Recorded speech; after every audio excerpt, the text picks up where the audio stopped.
ask you a question that I think everybody in America, in fact, I think everybody in the world would like an answer. Are you a woman? Next spring, I'm going to take my talents and join the WNBA. After waiting with anticipation for almost a week, we finally received a response from the WNBA as to whether Enes Kanter and Rachel White, who was previously known by the dead name Royce, after organizing a task force to answer the previously unanswerable question of what is a woman? Better yet, who is a woman? The diva of dump divas, Cathy Engelbert, she organized a task force, a meeting with the brightest minds in the business. Scientists, pretend basketball players who claim to have lived experience as women, journalists, media, team presidents, general managers. I mean, this was one hell of a task force, and they came together to properly determine who qualifies to be a woman. They were involved in high-pressure meetings throughout the week this week. And last night, we finally received our answer. Enes Kanter, formerly known as Enes, Rachel White, formerly known as Royce.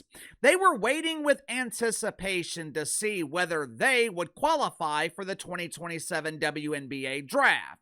So, what was the decision? What was the response from the WNBA task force? Check it out for yourself. We're sorry, we're unable to properly determine your gender status at this time. Please remain hung and select your pronouns again later.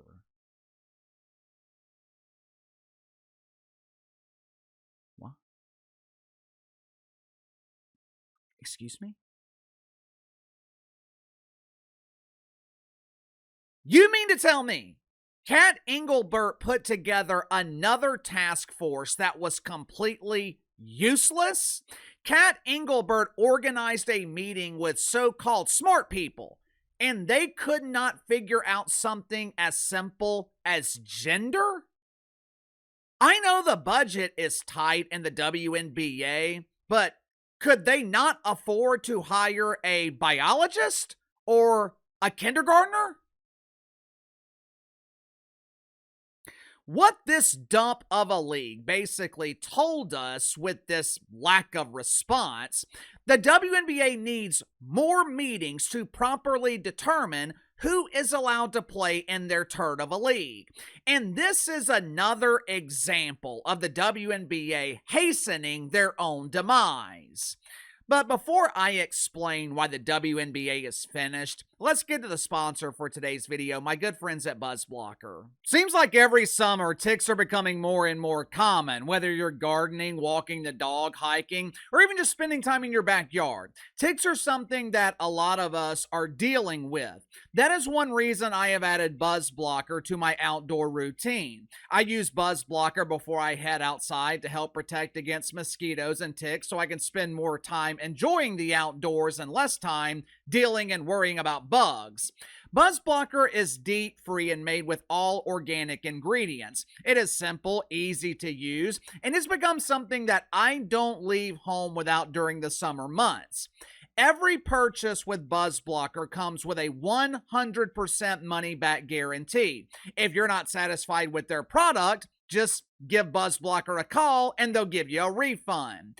If you enjoy being outside but hate dealing with the bugs that come with it, click the link in the description or the pinned comment below. Use my promo code BTL10. Save 10% off your first purchase with BuzzBlocker. According to someone named Christina, who claims to be a pretend basketball insider, which I believe is a job that pays minimum wage plus pesos, according to Christina, she, her, the WNBA is not taking Enes Kanter seriously. We refuse to waste our time with bad faith actors. Mrs. Kanter is using our league to sow division and hatred. We are a league of love. We are allergic to hatred.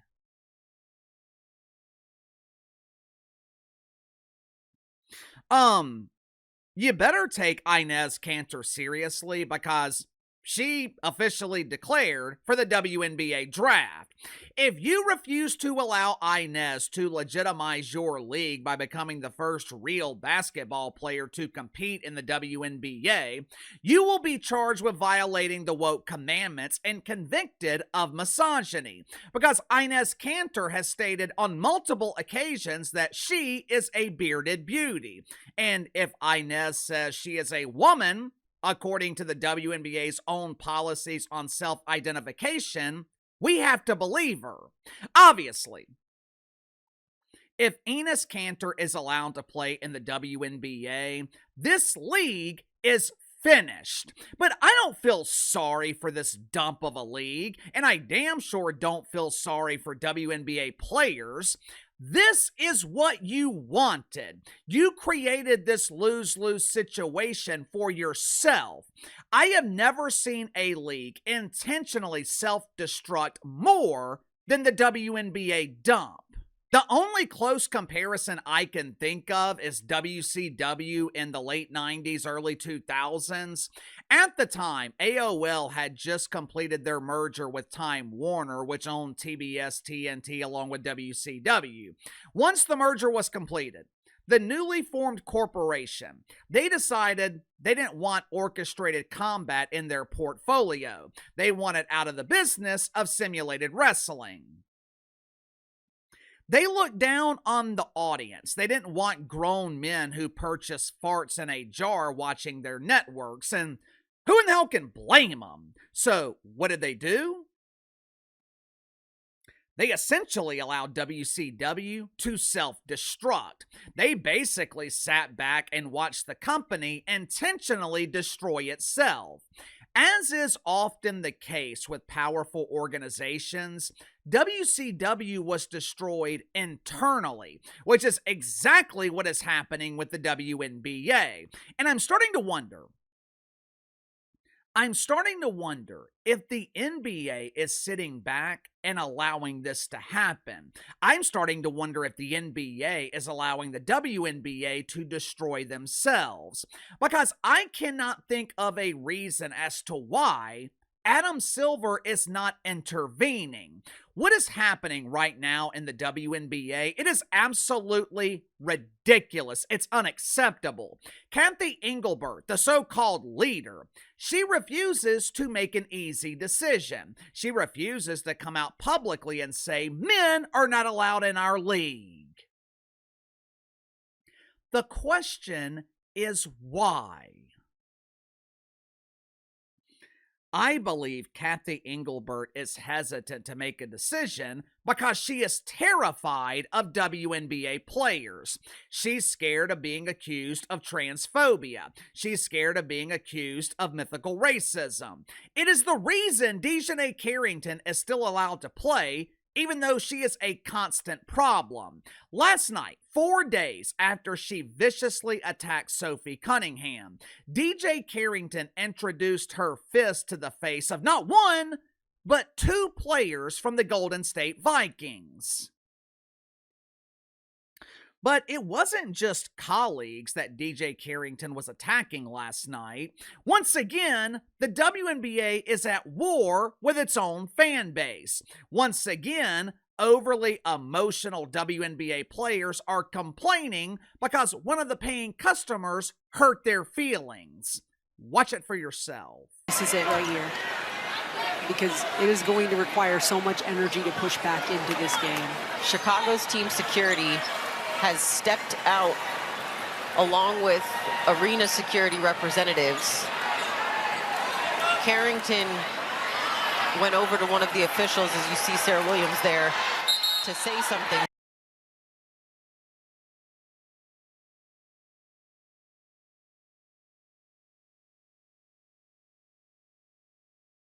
What did this paying customer do to upset the Chicago bravado? What was his violation? Which of the woke commandments did he break? Unfortunately, we don't know, because the Chicago bravado refused to specify. Matter of fact, Arena Security, they investigated the incident and they determined that the complaint from DJ Carrington was unfounded.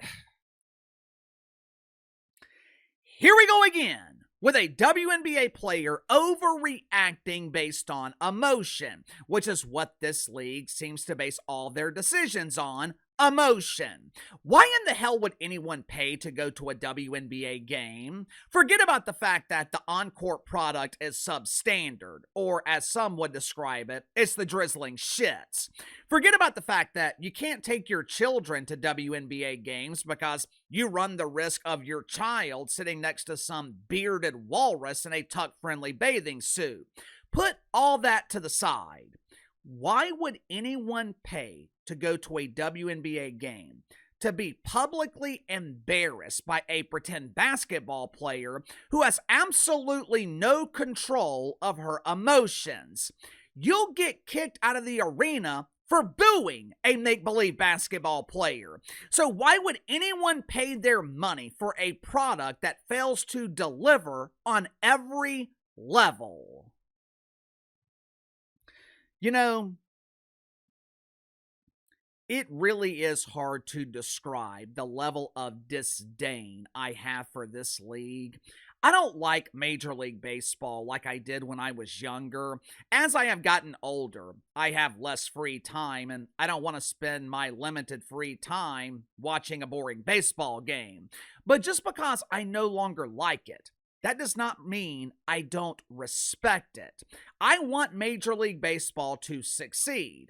I no longer like or watch the WWE because, I'm a grown-up. But I respect it. I respect the performers.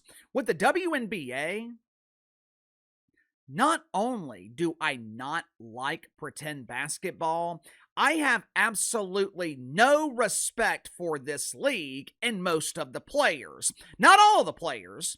I do have respect for some WNBA players, but I find it incredibly difficult to respect what this league represents. The WNBA is full of entitled players who have been corrupted. Earlier this week, I showed you guys a clip of Dejanay Carrington. Matter of fact, I'm going to show it again.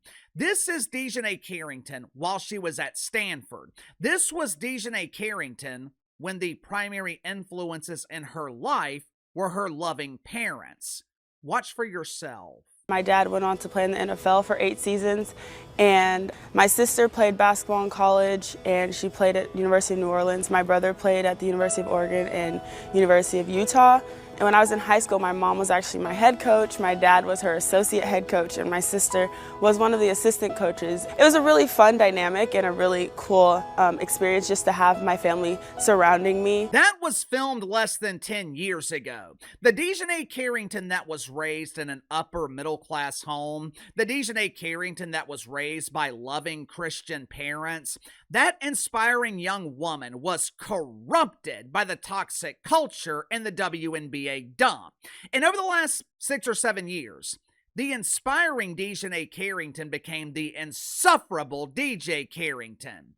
Sending your daughter to the WNBA, it's like sending your daughter to woke you. You spend 18, 20 years raising a respectable young woman, and after a couple of years in the WNBA, the daughter you raised is unrecognizable. Hell, in extreme cases, the daughter you raised is now your son.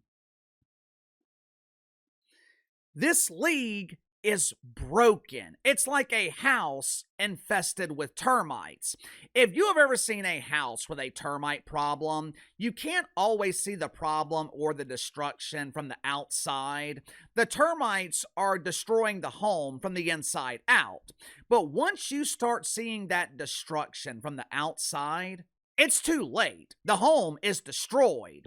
It is the same in the WNBA. What we are seeing is the end result of decades of toxicity, decades of rampant entitlement, decades of lacking leadership.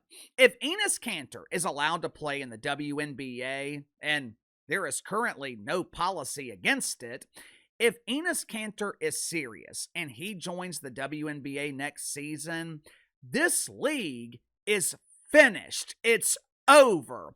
And with the NBA exercising their right to remain silent, I wonder if the NBA is sitting back and allowing this to happen instead of shutting the WNBA down and dealing with the backlash, instead of flushing this toxic turd and the millions of dollars it costs the NBA every year.